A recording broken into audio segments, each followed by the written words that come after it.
Sumuko sa 37th Infantry Battalion ang 8 dating kasapi ng komunistang terorista.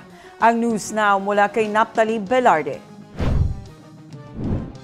Formal na nagbalik loob sa pamahalaan ang 8 dating mga kasapi ng komunistang terorista, tanda ng kanilang tuluyang pagtalikod sa karahasan at armadong pakikibaka.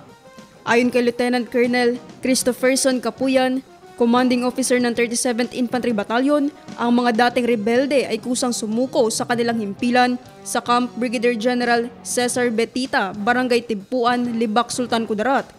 Kinilala umano ang mga ito sa kanilang dating pagkakasangkot sa mga karahasan at terorismo sa bayan ng Sultan Kudarat, Sarangani at South Cotabato.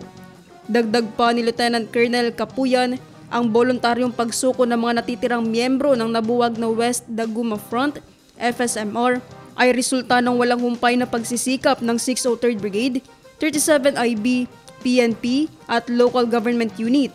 Ang pagtalikod ng mga ito sa kanilang dating organisasyon ay nagsisilbing matibay na patunay aniya ng humihinang impluwensya at gumuguhong istruktura ng organisasyon ng FSMR. Sa kanyang pahayag, binigyang diin ni Brigadier General Michael Santos, Commander ng 603rd Infantry Brigade, ang mahalagang papel ng lokal na pamahalaan at ng mamamayan sa likod ng tagumpay ng pagsukong ito. Pinuri naman ni Major General Donald Gumiran, Commander ng Western Mindanao Command, 6th Infantry Division at ng Joint Task Force Central, ang hakbang na ito ng mga dating rebelde. Naphtali Velarde, iMinds, Philippines.